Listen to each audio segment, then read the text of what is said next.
I'll get started, everybody. If you have any questions, as always, along the way, feel free to put them in. I'll do my best to answer some as I go. I'm going to give a little rundown of kind of like my thoughts on coming into this final quarter of the year. It's always an important part of the year for a lot of reasons, but I see a lot of agents and people, just people in business, in sales in general, because obviously I know a lot of people outside of what we do as well. And I see a lot of people attack this fourth quarter like completely wrong. So I want to give some kind of input into the sort of the way I look at it. One, I've learned doing this. I'm now, I don't know, pushing 15 years doing this thing. And the fourth quarter is always our biggest quarter for production by far relative to the rest of the year. It's never once has it been close.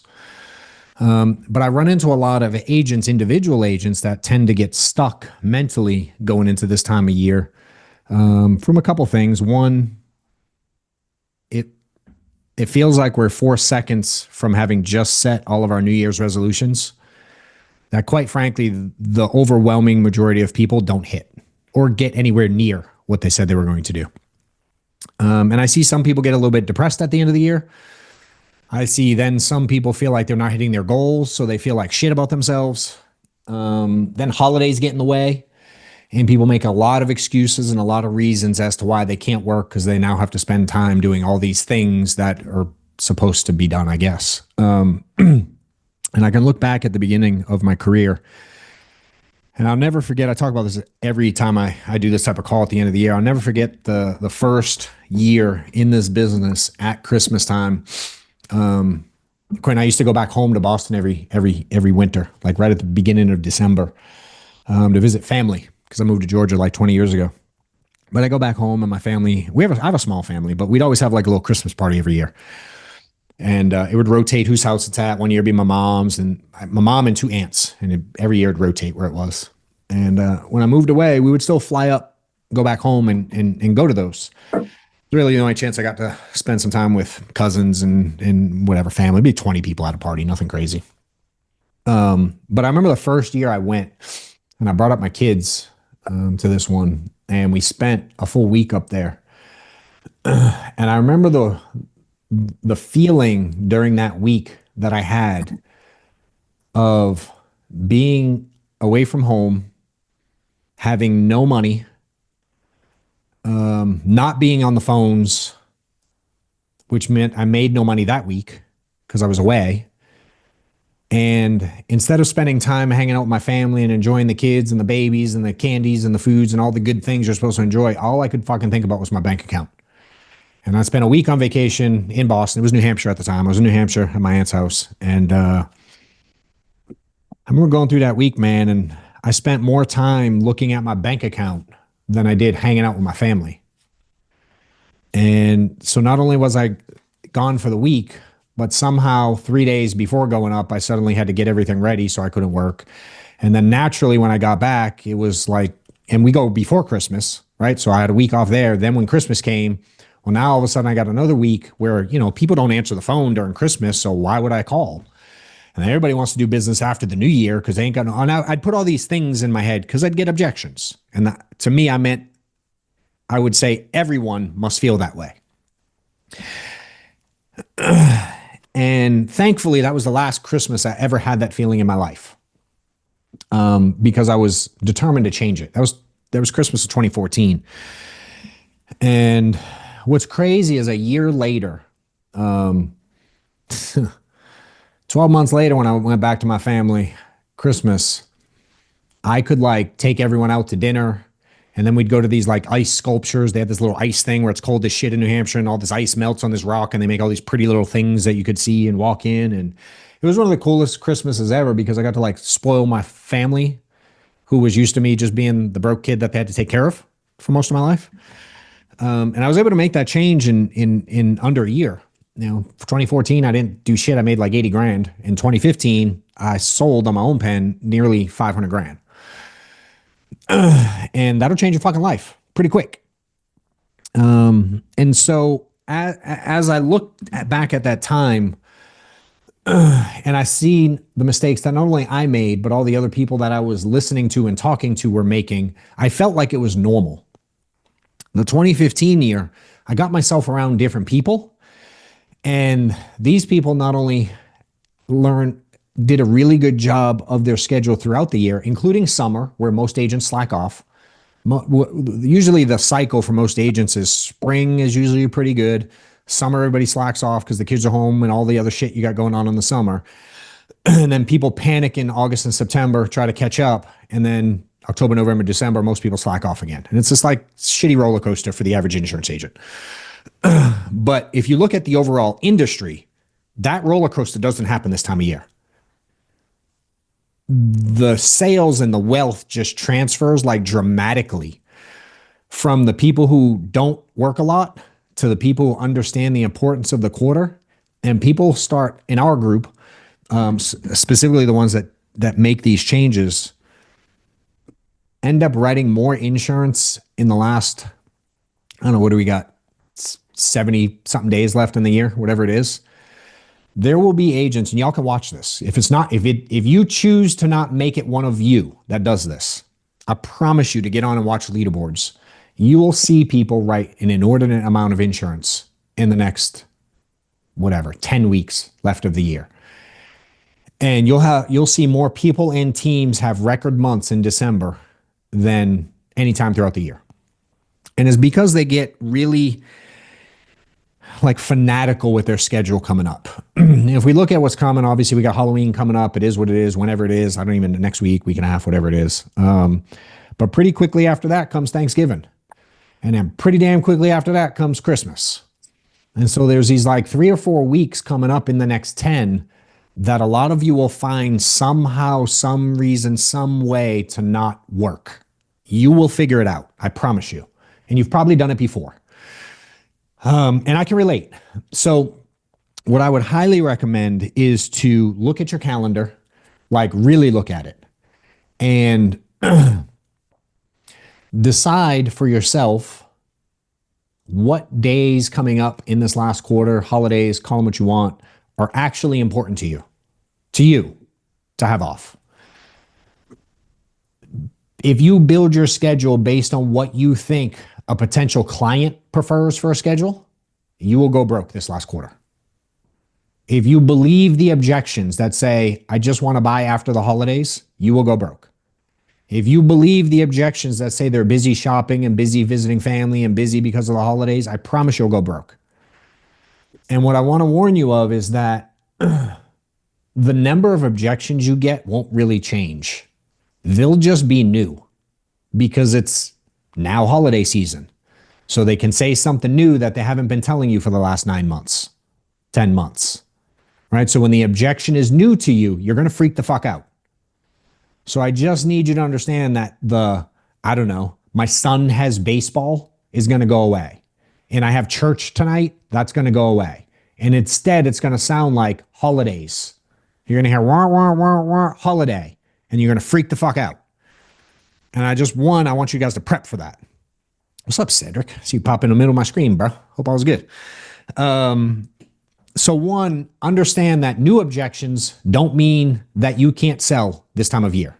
It's just a new objection. Again, no different than in summer. Suddenly everyone's on summer vacation. It's just a new objection time of the year.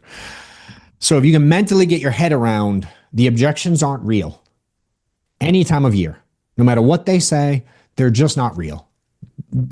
Do you get them? I get it. We all get them. I get yelled at. I'm back on the phones. I'm getting cussed out every day, just like you guys are.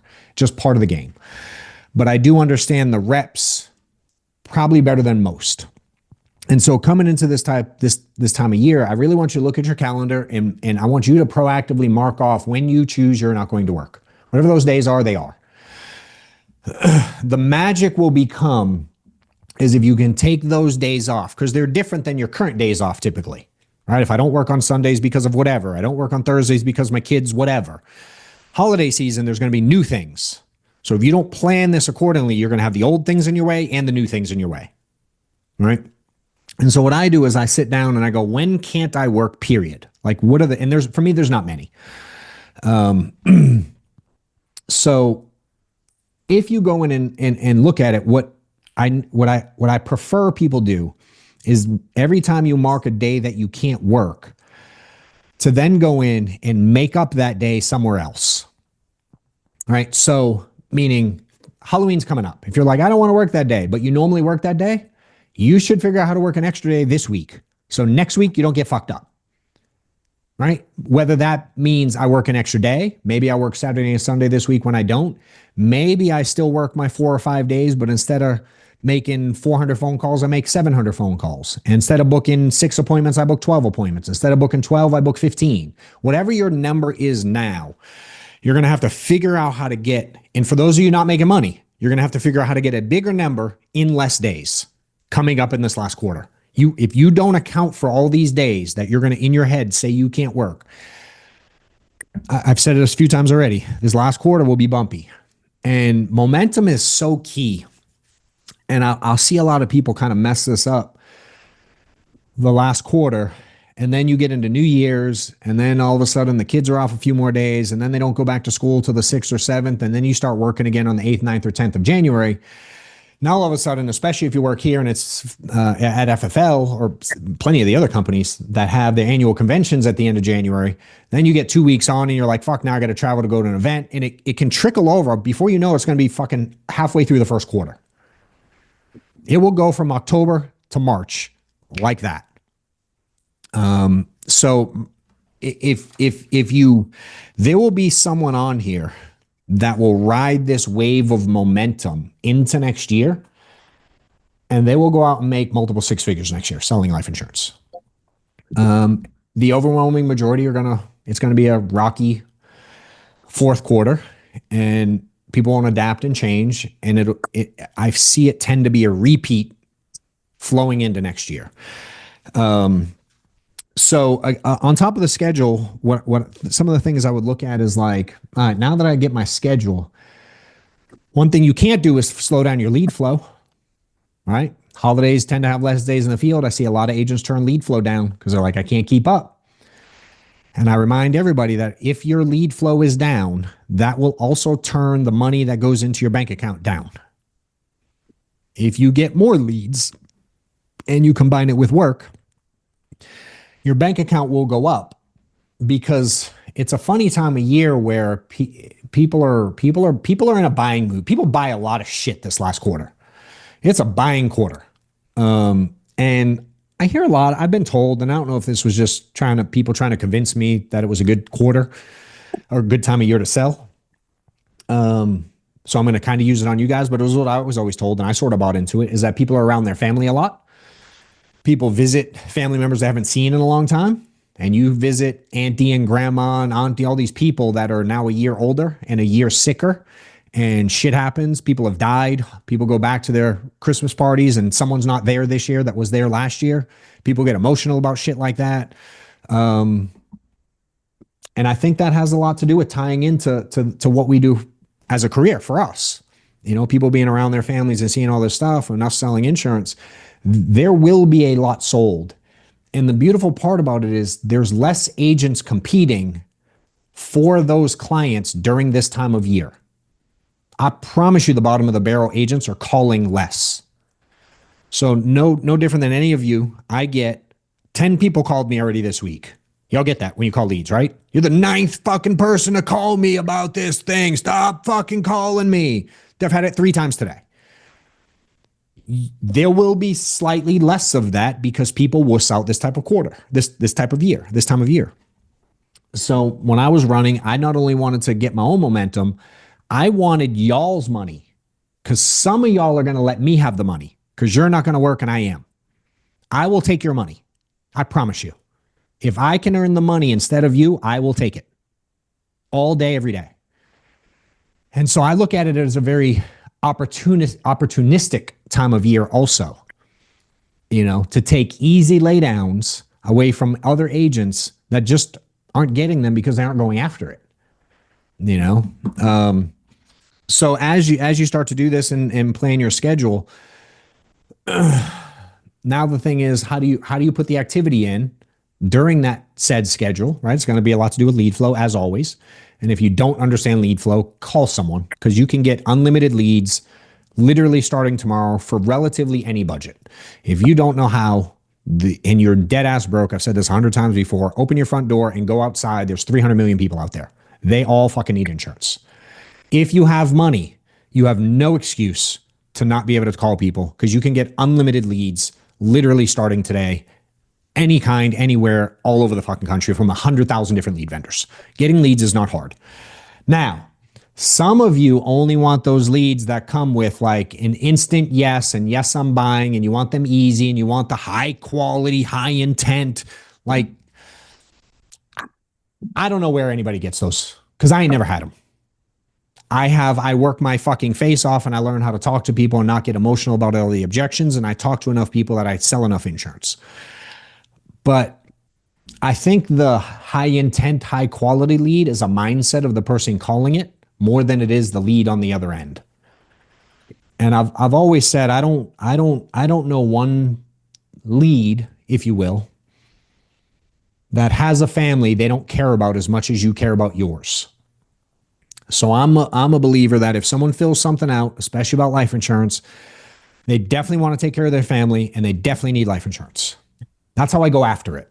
Now, I know it doesn't work that way every time, but my give a shit level is 0 when they give me pushback, because I know it was just me in the moment. I know it has nothing to do with anything else other than timing.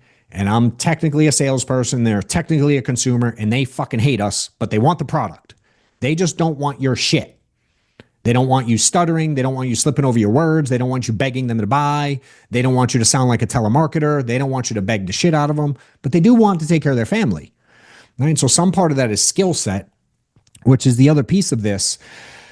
Like, whatever you've done so far for this year, Cedric, right? Like, I know you're selling a little bit. I don't know where you're at compared to last year, but I do like seeing that you're still around a year and a half later from when we first bumped into each other. But I bet you could get better.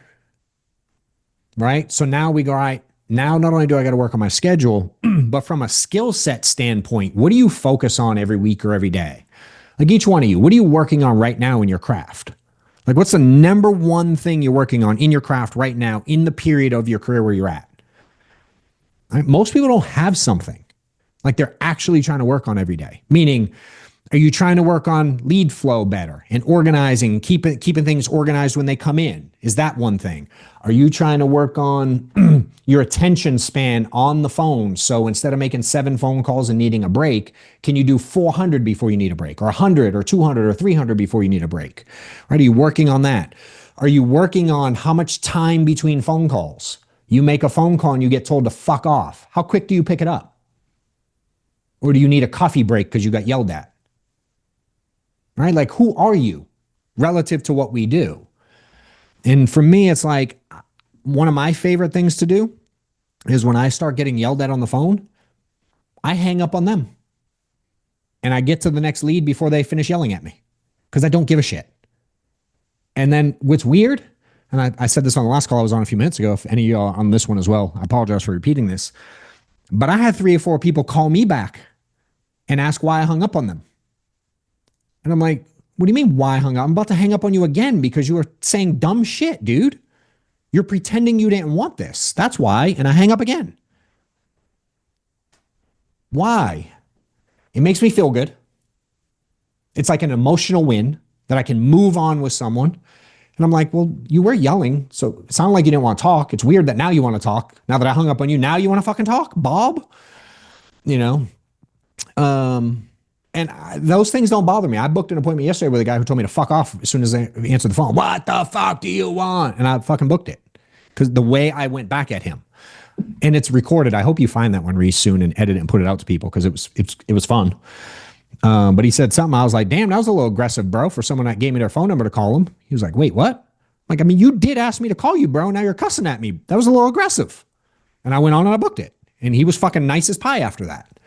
Because I didn't get emotional, and I didn't get, now sometimes I do. I'm not perfect, but I don't do more than one at a time. If I get emotional on one, I go, ooh, that was fucking stupid.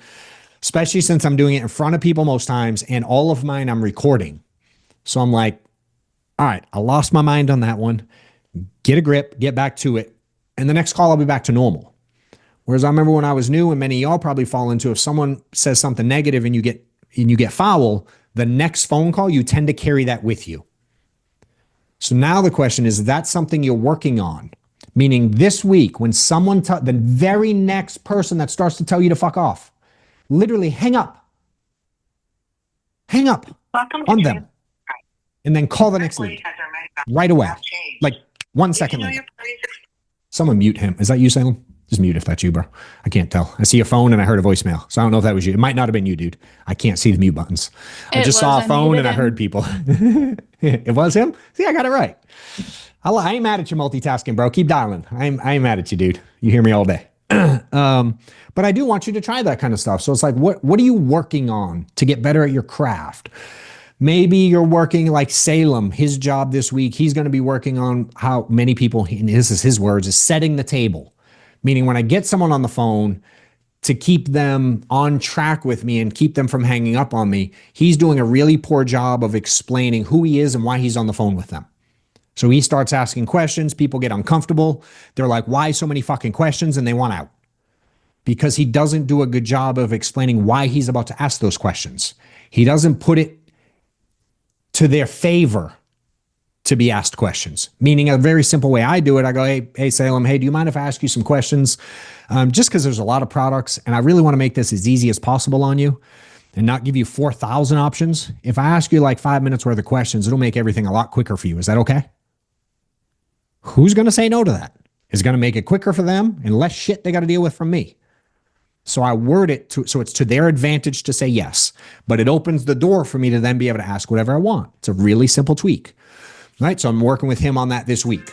For those of you that have followed me for a while, you know I've helped build this agency up to over $200 million in paid annual premium per year. We have over 5,000 agents a year that sell, and I am rebuilding. We're building a new base shop, helping people build big agencies, get to multi 7 figures in income, or producers that want to just sell and get to a multi 6 figure sales career. Hit me up. I'm hiring direct. I'm looking to train and mentor winners that want to work their ass off and build something dope. Click on the link below, or you can go to johnwetmore.com/join and put in your application. We'll see if I'd be interested in working with you. DM me, hit me up, whatever you like. Then you could go, what else could we work on? I don't know. Once you set the table and they say yes and you start asking some questions and you find out why they need insurance, do they buy? Because if they told you why they need insurance and they didn't buy, you fuck something up. If they go, hey, I need insurance for all these reasons, and you don't make a sale, you did something wrong, right? Maybe they didn't like you. Maybe they didn't trust you. Maybe you let them procrastinate more. Maybe you aren't good at showing them options and then pushing them to make a decision. Maybe you don't have a good close. There's all kinds of different reasons. But the question is, if it keeps happening, are you working on it? Are you recording yourself and listening to it at night and making tweaks compared to what you hear me or someone else that you follow says? Or do you just keep saying the same thing over and over every day without ever listening to yourself and without ever studying your craft and without ever making slight adjustments daily?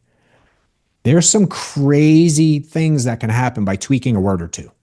Just the way you say things, but I've learned the overwhelming majority of people don't ever listen to their own shit. Just never listen to themselves talk. And it's embarrassing. I don't want to hear myself. I'm like, well, it's fucking embarrassing to not want to get better at your job too. Like, right? And I was taught my mentor used to always say, if you want to get paid like a professional, you better act like a professional. And he was a sports guy. And so when he said it, he would say it from the perspective of someone playing sports. And he was a football player and he was a quarterback.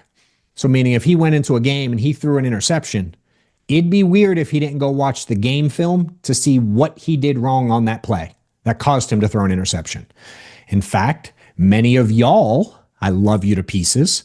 When your favorite player on your favorite team makes a mistake and you know the play they should have run better than they know the play they should have run, I find that even more weird, right? That you study your favorite team's plays, but not your plays on your career. And you might not. I might not be talking to you. But I don't think that anyone in here can't get better, right? So I think the mistake a lot of people make is they try to work on everything.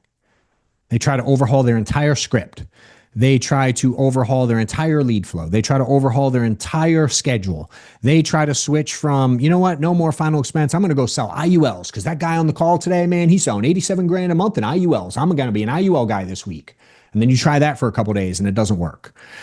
Right? There's all these things work, whatever style there is. There's someone killing it in every style. But they really know their craft, you know, and you're not going to learn it overnight. So this time of year not only is a good time to gain momentum, but if you combine your schedule with the momentum with the studying your craft, unlike you've ever studied it before. How many of y'all actually listen to your own phone call? Like study yourself. Like play. Oh shit. Rewind. What did I say? Play. Ooh, that's not rewind. Tweak it. Like, do any of y'all do that? Or work on oh, that's weird. A client called me. You know, work on your tonality and re-listen to it. Work on it on the next. And I'm not saying stop what you're doing in the middle of the day to do this. This is like late at night stuff when you aren't working based on the schedule we build. So again, that fourth quarter schedule, build in training time, build in study your craft time, build in watching video time, whatever it is. But Salem sent me, how many did you send me today? 5? 4 or 5 calls? I don't even know. It's somewhere in here. Let's see. Like 4. Yeah, you sent me 4 or 5. So far, I've listened to 0 of them. Literally, I've not listened to 1 second. But you got a lot of benefit because I knew if I told you to record them and send them to me, you would listen to them first. Right? Yeah. This is not that deep. That was definitely a fucking trick. I'm definitely trying to trick all of you. Because I want you to hear yourselves, because you don't even got to know what, you don't even have to be good to hear and go like, oh shit, that ain't what I thought I was saying. You will hear some stuff that you had no idea you were saying. And that's okay. We all do it. Hell, I'm good at this. And sometimes I listen to what I say and I'm like, oh, that was fucking terrible. I got to fix that. You know, no different than if I was playing sports and I threw an interception. I'm like, that was the worst throw ever. I wouldn't blame the defense. I'd be like, shit, that was a terrible throw or a terrible read, or I didn't know whatever it was. So that's something like super tactical you guys can do. And again, pick your thing, whether it's leads or scripts or whatever piece you need to work on, fine. And then I would also challenge you to reach up to someone, whoever you might consider a mentor of yours, and ask for some help on something this week. Now, hopefully you're not the person that goes MIA for 6 months at a time and is popping up out of the blue and you got to remind them who you are. You know, hopefully you have someone you're working with semi-regular. But there's also that person that you know will help you. You just won't fucking call because you think they're too busy. You all have that person. I know you all do. And if you're not doing all the right things day in and day out, I can understand the feeling guilty calling someone. But the point of this call is to get you to start doing different things and working on yourself and your craft. And dude, a lot of us that help folks win, we like to help people make small tweaks that are working their face off because our job's really easy when you do your job. For me to change what Salem says is literally one of the easiest fucking things ever. But if he doesn't say it 38 times a week, I'm like, dude, I can't help you anyway. You only say it twice a week. No matter what I tell you, you're still going to suck. Right? And that's unfortunately the truth. And so maybe some of you feel that way. Like you don't feel good reaching out because you know you don't put in what you should. Anybody feel that? I know I felt that in my career for sure. I'm like, I ain't calling that guy because he's definitely going to tell me I ain't doing shit. But dude, a lot of us allow grace for people. And everyone I know that's killing it in this space was fucking broke one day and got help from someone else. That I know for sure. I would not be here without, I could name 100 people off the top of my head that helped me in my career. What I learned though is when I do my part, it's really easy to ask for help because it's so relatable to where they were once that they're dying to give someone else the roadmap. Because once you figure it out, it's like, oh, that was it. That was it. That fucking stupid thing worked. And I could give you that for like, y'all watch my in-home stuff. Anybody watches my videos and likes the content and some of the stuff I put out, I'm like, that's fucking retarded that it works. But it works. My in-home present, my final expense in-home, I think is one of the shortest, cheesiest things ever. But it's so intentional and it works really good. And I learned it from studying other people and seeing what I liked and what I didn't like. And I just learned how to really cut out all the noise and just get to very intentional questions in a very intentional process, and not, I learned how to not let clients control the meeting. That's probably the biggest lesson that I learned in that 2015 year where I made a change, is to learning how to control people. And I wasn't able to do that without a lot of conversations, not only with clients, but then I would have to take that conversation and go to someone who was helping me and be like, yo, in this scenario, when, I don't know, I'm sitting with this lady, she was 73 years old and a widow, her husband died last year. She had this $300,000 mortgage, her payment's like $2,300. She fucking had a heart attack 3 years ago and she wants to cover the whole damn thing. And she just told me that it's just not worth it for the money. She can't afford the full amount, and buying time, getting her 20, 30 grand. She just said it wasn't enough insurance for the money. I used to get that a lot. So I'd go to Mike and be like, dude, I got that fucking thing again. What are you saying there? And he would slowly start tweaking my wording, and I learned I became one of the best at presenting that specific scenario at the company because I worked on it so diligently day in and day out. And I spent a period of time, like several months, working on that particular sale. Not that I ignored the rest of what I was doing, but I was super dialed in on, because when I was new, if I got a lead and the person was like over 70, or the date of birth was whatever the year is that makes you, and I see someone born in the 40s, I'm like, fuck, I wouldn't even call them on a mortgage lead. I'd skip it. I'd be like, they're too old. They ain't going to buy. And I would skip it, that's just because I didn't know how to approach it. So I spent several months working on that particular thing. I used to be really weak at like middle-aged 50-year-old dudes who had their 30-year term. They had 10 years. I used to struggle there. So I learned about living benefits, and I learned at that age group talking about living benefits is really beneficial to people buying. Everyone in their 50s knows someone that's had a heart attack or cancer or stroke and couldn't perform their duty. Everyone at that age knows someone. So then I learned how to tie critical illness to that age group. Whereas on the first one I mentioned, the seniors, widows, what their main concern is not being a burden on their children when they die. That's the main hook. Grandma don't want to be a fucking burden, period. That's all she wants, is not to fucking, the last thing they remember is, oh shit, she left us with all her bills. That's what they want. When I learned that, it opened up a door to completely different conversations that I was never having before because I didn't understand that piece, right? And that simple tweak meant when I walk into a house, I could go, hey, Aline, if you're like most clients I sit with, my guess is your biggest concern is not being a burden when you pass away on your kids. Is that fair? They will all say yes. Every one of them will say yes. Like, who's going to say no to that question? Right? It makes no sense. But if we don't think about wording it that way intentionally, we go down a different path.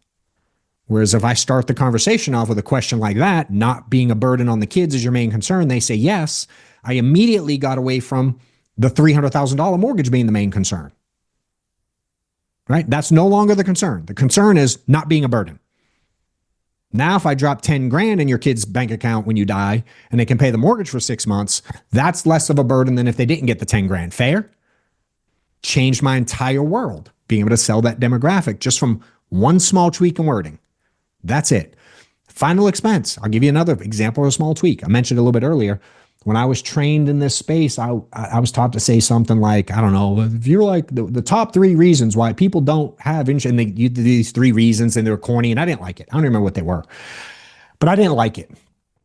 And I got to a point where I started just going, hey, guess you need some insurance, huh? And people started saying yes. And I was like, why would I ask anything else ever again? If I go, hey, guess you need some insurance, and you say yes, how do I not sell it or have a conversation about it at least? You know what I mean? It just, again, it opened the door to different level of conversation with just a different question at the beginning. Some people are afraid to ask that. I do it in a very casual, non-aggressive way. I'm not like, hey, Salem, so today's the day you're buying insurance. I see, you know what I mean? I'm not super, it's just kind of off the cuff remark. Hey, guess you need some insurance, huh? That is why I'm here. It'd be weird as shit if they said no. So that became my opening, and it led into yes or no. 90% be yes. And if they say yes, I go, cool. Do you have any, or do you have any now, or do you have none? All right. Either answer I can work with. I have none. Oh shit. You real sick, or you been just putting it off? 90% of them will say I've been putting it off. And I can go, oh, today's finally the day to stop putting it off, huh? What happened? Someone die? And now I can have this conversation. right? If they go, no, I don't have, if they go, yes, I have some, I go, oh, guess you need more, huh? Right? Where a lot of you guys, as an example, if someone has some insurance, you immediately think you have to beat the price or you can't sell them. Where I'm like, nah, they had the insurance before I was involved. They had that insurance already. That has nothing to do with me. If they already have insurance and they filled out something new, they need something new. So my tonality in my conversations aren't wondering if they need insurance. I just assume they need more. All right. And it doesn't make them all sell. It doesn't mean I sell every one of them, but I get a lot of yeses. So it leads me a little bit down the road further of where I want to go. Right. And so those are the things that I want you guys to start working on this quarter. None of those few examples I gave you are hard at all. I didn't do anything, say anything earth shattering, and I definitely didn't use any new or big words. Right. But it's the intentionality of not only what I say, but when I say them. And if you guys don't have like a little arsenal of openers based on the clientele, probably something you should work on. I'm not a big fan of like, I think especially with time, different demographics of clients, I have different openings for, right? If someone's 22 or they're 74, I have a different strategy for them. It's not the same conversation to me at all because they're totally different stages of life, right? So if you find you're saying the exact same thing to a 20-year-old as you are a 70-year-old and you aren't having success, let's work on some tweak. Now, if you're killing it, keep doing you.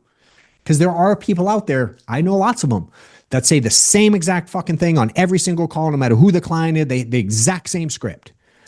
If it's working for you, keep doing it. You know, for me, I don't know. That never worked amazing for me. I'm much more of a conversational kind of guy.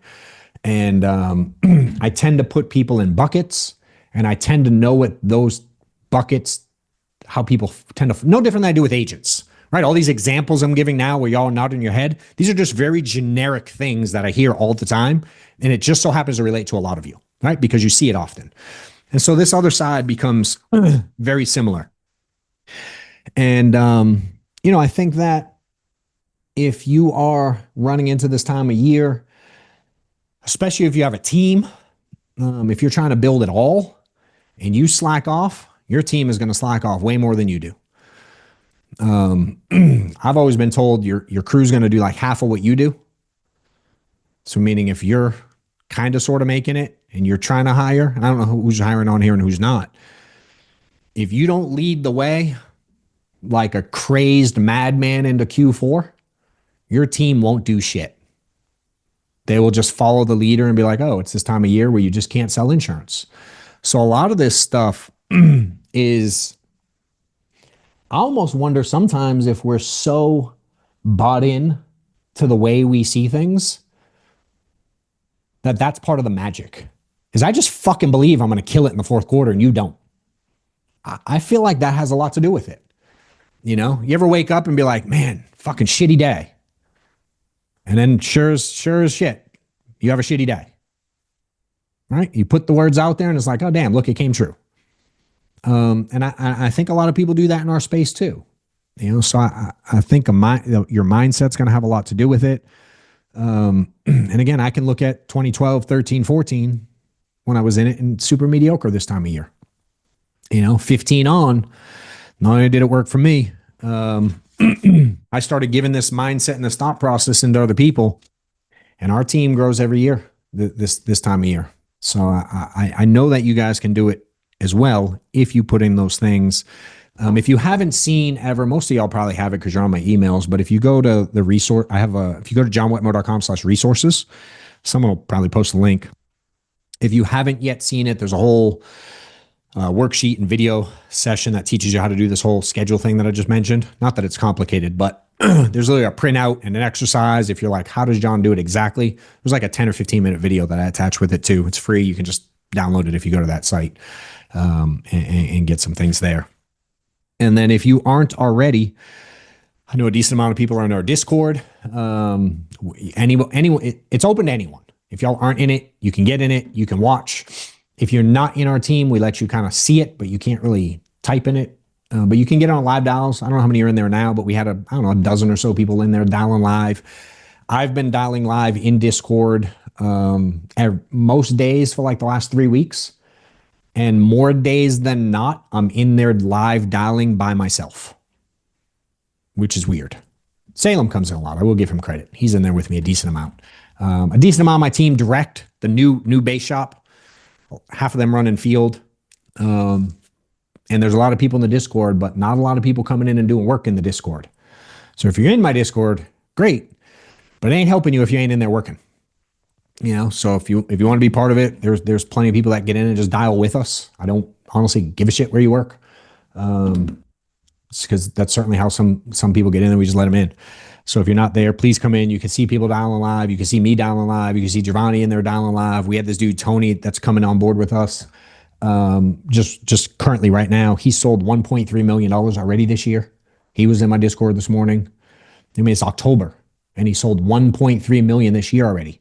Someone with the same license you have, working at the same company you work at, with the same carriers you have, with the access to the exact same leads he has. He sold $1.3 million this year.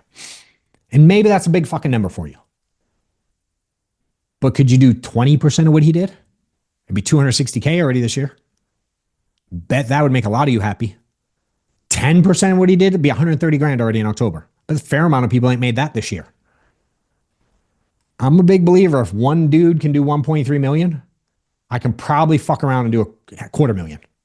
I just don't feel like anyone's that good. All right, but he works his face off 7 days a week on the phone. He's spending 12 grand a month on leads. He's getting, he's putting in work. He's doing the thing. And I don't believe I'm the only one that's ever told y'all that. It takes a lot of leads, a lot of activity. All right, but what we're doing is opening it to people. You want to see what we do? Come watch.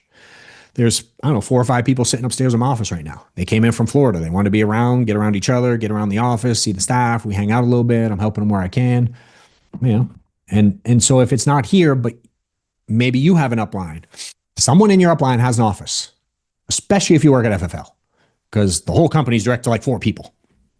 All right. So somewhere in your group has loads of people with talent, loads of people that are teaching this thing, and loads of offices that you, or virtual, whether in person or virtual offices that you can get around and see people doing it live. And every time we add people to it, I think they're surprised that like we get told to fuck off too. And that we get hung up on too. We get disconnected numbers too. And we get all the same stuff. But best I can, the people that are around me, I try to teach them to not take it personal and keep pushing and showing it by me doing it. And if you can control your emotions in this game, you will come across a decent amount. And you don't have to come across that many people. I mean, the reality is if you sell, I don't know, 4 or 5 apps a week, which is like 1 a day, it's literally 1 a day. You're in the top 10, 15% of the industry. There's only 1 app a day, which sounds hard for some people. But if you're doing 6 or 8 presentations a day, it's not that difficult to sell 1. If you're only doing 1 or 2 or 3 or 4 or 5 presentations a week, this is a very difficult business. It's excruciating, actually. It's like ungodly painful if you're not doing it. So if you don't know how to do that part, get with someone who can teach you. Because I promise someone in your upline, not probably more than a couple people away from you, worst case, is printing money. And if you don't know what to do, besides the free shit I give away, get on the phone or get around an office or do whatever it takes to get what's the word I want to use? Like, I'm not confused. Some of y'all call people and they don't call you back. Or you reach out, they don't, I'm not confused. That's a thing. But at the same time, yes, Joe, I got sidetracked. I see some other questions. I'll get to them in a minute. You can literally watch people live dial on Discord. There's on camera. But if you can't figure out how to take 1 app a day and you do this full time, you're going to have to, and you don't have someone that's coaching you regular. What I would advise, I'm stuttering because I want to say this and be nice about it. Do everything on your part to earn someone's time that can teach you how to make multiple 6 figures a year. I see far too many people, agents, want to do nothing but reach out, but not implement stuff. And it does get hard when you start making money. The amount of people that reach out to you for help that don't actually do shit after you advise it, it's hard to distinguish who you take calls from and who you don't. Because if I took them from everyone, I would never get off the phone. I'd be on the phone 24 hours a day, with the overwhelming majority of people not being willing to do what I suggest. And if you think about all of the things that you've been advised to do that you don't yet do, understand it's hard on our end when we watch. I'm like, I know you said you want to today, but the last 75 things I've advised you do, you haven't done. You know what I mean? So if you're not getting the callbacks you think you should when you reach out, I really want you to look in the mirror and go, do you do what it takes to earn the time from someone who's completely independent as you are? No different than you don't have to do the work. They don't have to take your call. It's a 1099. It's a two-way street. You're independent. I'm independent. All right. Whoever hired you, although they're supposed to be there for you, I get it. I know when I was new, I expected a lot from people at a level way higher than I had expectations of myself. And when I started raising my own personal expectations, the help started coming so easily because everyone around saw I was willing to do whatever it took to win. You know, when I showed up sometimes, dude, nobody was really that fired up to help. You know, so what I would suggest is if you're struggling getting help, you're in a big sea of agents also looking for help. You have to do something to stand out from the crowd. You just do. It's the reality. And I don't know if everybody will say that, but if you aren't standing out from the crowd, you're just another agent who's calling us that's probably going to quit next week. It's how it feels. And so for those of us that are trying to build something and build a business and build an agency, we also have to be very mindful of our own mental energy to be able to be there for clients and the agents who are doing things. So I teach my guys, be careful who you put your time into, because if it's draining and it's exhausting and they bring you down in life, that's going to affect your money. And don't let that shit affect your money. You know? So meaning, Quentin, if you're calling for help, dude, and you're affecting my money, bro, you get the red button. Does that make sense? If you fuck my family up, dude, you get the red button. If you take time away from my family and then you don't implement, dude, you get the red button. Like, watch it on YouTube. It's free. And then we don't have to talk. You know what I'm saying? But I really want to fucking help people. I've just learned it's really hard, man, unless you're helping yourself first. It's really hard, you know? So if you feel like that, which I know a lot of people do, I know a decent amount of people on here, I'm going to challenge you to look in the mirror a little bit and take this last quarter and find a way to change that so you attract people wanting to help you. And I promise you, heavy activity and heavy training on developing and improving your personal and professional world will make you stand out more than most, right? And be around people.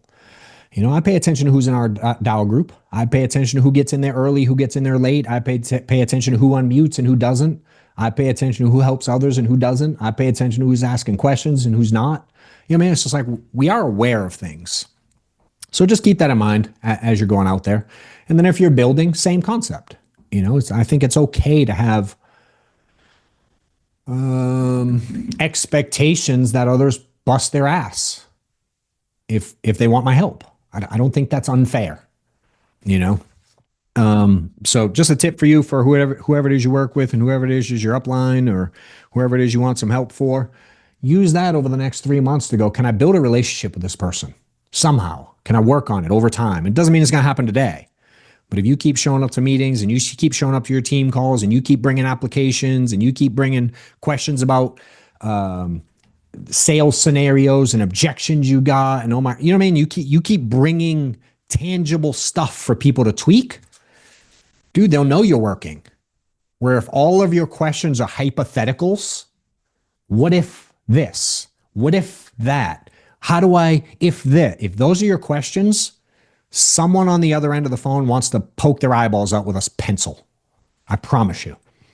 The hypotheticals suck. You know, I'm like, I don't know. What do you mean, what if? I don't know. What if that all happens, but there's a blizzard and you don't make it to their house? This whole conversation was pointless. If we're going to go what ifs, right? And so as you start doing these what ifs, I try to get people to go what if and then have something positive come out of your mouth. You know what I mean? What if you're the one that issues 150 grand this last quarter? Someone's going to fucking do it. What if you're the person on here training next year that talks about, I heard this dipshit cuss at us about my schedule and 12 months later I'm making X. Every year we have someone that does it. Every year. You know? And unfortunately, there are people on this call that are broke as shit right now that I remember being on this call last year that were also broke as shit last year. I can see you. I love you. I wish you would figure this fucking thing out. I really do. Yes, I'm talking to you. 100% I'm talking to you. Yes. Yes, I am talking to you. How many times are you going to keep doing this the hard way? You know? What up, y'all? So YouTube memberships, we have one now. Right next to the subscribe button, there's a neon white join button. You can't miss it. Subscribe, whatever it says. Click the link, get in there. I do a ton of coaching, teaching people how to dial, corrections, working on their presentations, working on their mindset. I will coach on theory, but I like coaching real world stuff. And if you join the membership section, you're going to see live coaching where I'm not only helping people, but every once in a while I get in there and dial myself. There's some cool videos coming out, tons of content. All of the training videos will be directly on my YouTube channel. That's available to members only. Super easy to find. So join now if you're interested. Click below. See you in there. You know, I think a lot of you would. I told someone today. Who was it? Let me think. Oh, it was Anthony. He might be on here. Anthony's upstairs. He said something funny. What did he say? He said something about his food. I'm trying to think how he said it. He said something about being. I wasn't picky. Wasn't the word he used. He said something about being broke and buying some cheap food or something. I don't remember what the context was. I overheard it. And I go, my response was, hey, you ever tried being rich? He was like, huh? I go, no, you should try it this year. It's fun. Let me know how you like it. Compare the two. If you like being broke and buying food or you like being rich and buying food better, you go figure it out this year and let me know which one you like better. Just fucking with them a little bit, you know, but I don't know how to explain it. Food does taste better when you got some money. It's fucking weird, you know? And a lot of us that kind of figured things out, we remember being in the position you are. So I hope for some of you, this is the last time that you have to go into this time of year and wonder, damn, am I going to be able to buy Christmas presents? Because I know some of you are fucking thinking about that already. I know some of y'all are worried about that budget already for Christmas, you know, and you shouldn't have to be. So do the things. I'm going to go through these questions real quick because I know I told you to post some I saw. Hold on, let me read some of these real quick. I'm too nice. I want to be more like you, John. Careful what you ask for. I think, Aline, with time, it's weird. I actually give a shit more than most, but I've learned how to not let that be my default. My default is I don't give a shit at all. And then I have to be converted to wanting to care. I found that easier. I don't know that it's a perfect example in life, but it works for me. Can you cover best practices for leads? How many fresh age a week? Some people say buy 30 to 50, but how are you dialing all day, 5 day, 8 day? You're a great question, Brian. Nobody's dialing all day with 30 to 50 leads. No one. This doesn't happen. I would say at my peak of my career where direct mail was amazing and mortgage leads were fucking killing it, and you could just blink your eyes and get as many of them as you wanted, there was a stage where I could get 30 leads a week and book 20 appointments all day long. In the field, in home, going to clients' houses and pick up 6 to 8, 10 apps a week. There was a stage, 2015, 16, it was kind of like that. Especially in today's world of technology and CRMs and spam and dialers and a million different lead types, the game's changed a little bit in that sense. You ain't making 6 figures. I don't want to put a 100% number on it. It'd be like the toothpaste thing. Like 99.9% ain't making fucking money with 30 to 50 leads a week. It's just not going to happen. To your point, there's not, you can't physically be on the phone all day, even if you wanted to be with that few leads. Because the reality is if you get 50 a week, what's that, 8 a day? This is one every 3 hours one comes in on average. You know what I mean? It's just, it's hard to make anything happen. So lead flow is important. I mean, will one of y'all put the link to the 8% video out? I'm not going to go through the whole thing now, Amanda, but if on my YouTube, I did this talk, it was 25-minute talk in July, and I talk about the 4 most important things that I teach. Lead flow is number 1. And lead flow, not necessarily leads. I don't give a shit where the leads come from. I don't care what the type. I don't care final expense, mortgage, internet, mail, web. None of that matters to me. It's the flow of leads that's important. All leads can be closed in general, like types of leads. I'm not saying every human can be closed necessarily, but if you get final expense leads, you can make a great living. You get mortgage leads, you can make a great living. If you get them from Cody, or you get them from ILC, or you get them from Arturo, or you get them from, there's opportunity in so many places. But what people mess up is the flow, in the sense that, especially when you're new, if you start getting leads today and you're like, I want them, give me 50. Dude, you're going to get one at 517, and then your next one's going to come in at 703, and then your next one comes in, especially if you get new, like digital type leads, right? Or you're getting, say, direct mail, bro. You get 2 today, 3 tomorrow, 4 the next day. It's just a slow build, if you will. So what I always advise for me when people are getting started is to front load lead spend. And I'm going to give you the short version of the video she's going to send you a link to. Meaning, you hear a lot of people say, spend $1,000 a week, which is fine. But if you start spending $1,000 a week right now, again, you're going to have no leads tomorrow for the most part. So now it's, if you buy only new, Brian. So for me, it's a time or money thing. So if you have time and no money, my strategy is different than if you got money and either no time or don't prefer to use more time. You can pay for easier appointments. It doesn't make them perfect. And if you try to do it on a budget, it doesn't work as well. But if I take a person that wants to spend $1,000 a week consistently, I go, ideally, if it were me and I could do it starting over from day one, I would put $2 or $3 grand up front. That way I had a gang of leads up front, and then allow them to start trickling in later. So I have a stack now. I get heavy up front. So instead of getting one every 3 hours, I get one every 22 minutes. It's going to be a different feeling throughout the day. I'm also a big fan, especially at the beginning, of combining new leads with age leads. Right? So I have a stack of people to call right now, and then new stuff starts flowing in. And eventually I'll transition.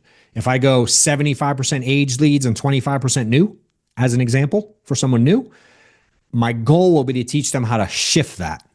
So eventually it's more new and less aged.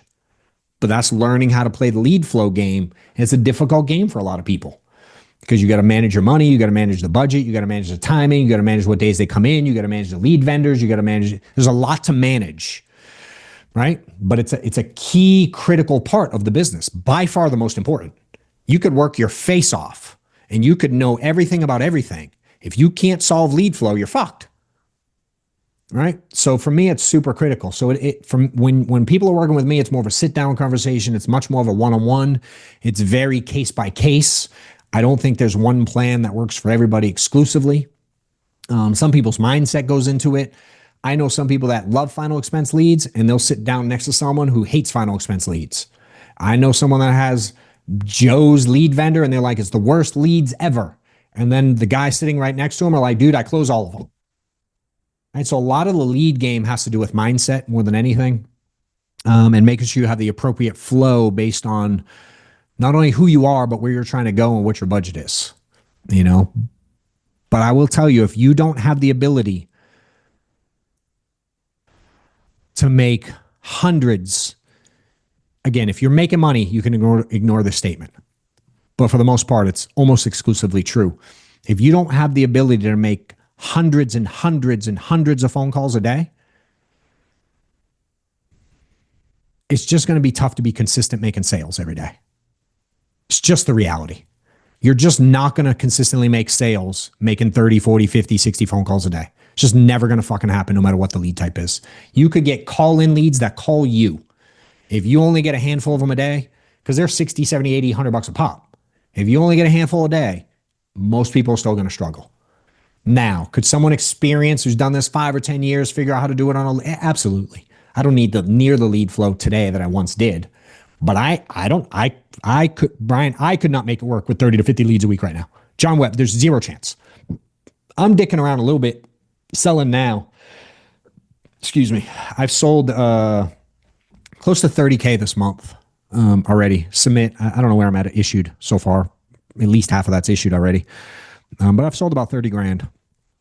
And I'm probably dropping, I put 1,000 a week right now. I'm testing all kinds of stuff, mostly to show that money can be made on all of the lead types. One of the ones, especially if you're an FFL guy, I hear a lot of people bitch about Integrity's ILC leads. Dude, I'm selling them every week. I mean, 50 a week. And again, I have to call them a lot, but plenty of sales in them. But I'm getting 50 of those a week. And then I tried another guy that I was getting like, how much was I doing? 200 bucks a day on ad spend with that guy. And then I tested some call-in leads last week as well. So I'm probably getting, I don't know, 150 leads a week right now. Something like that, personally. And it's probably getting me 40 or 50 to pick up. And I'm booking 25 to 35 a week. It's roughly where I'm at. And I don't do this full time. But I made 1,200 phone calls last week. And I bet a lot of people on here didn't. And I run a fucking company. I'm actually like 4 of them. And you know what I mean? And I still made 1,200 phone calls and still wrote 30 grand. And I, granted, I have some experience. So it's not my first rodeo. But I also don't do it full time, hardly at all. You know? So it's more about the approach and the strategy. And I'm getting hung up on probably as much as the next guy. I just don't fucking quit. And I stay on the phone for long periods of time. So hopefully that helps with the lead thing a little bit. You're going to need significantly more. Definitely reach out until I do the shit I know I'm not doing. Yeah, definitely not. But also, Henry, it's really easy to do the shit that you know you need to do. No, because you already know it. Most of y'all know. That's the beauty of doing this is like, we all know the dumb shit we do. And if y'all think for 1 second I don't have a bunch of dumb shit I do instead of the stuff I should be doing, you're completely wrong. I tend to do it more often than y'all the right way, but it's still a challenge every day. I'm still human and I still have life and I'm still negative sometimes. You know what I mean? Like we're all the same in that. So we're all fighting the same fight. I just refuse to fucking lose.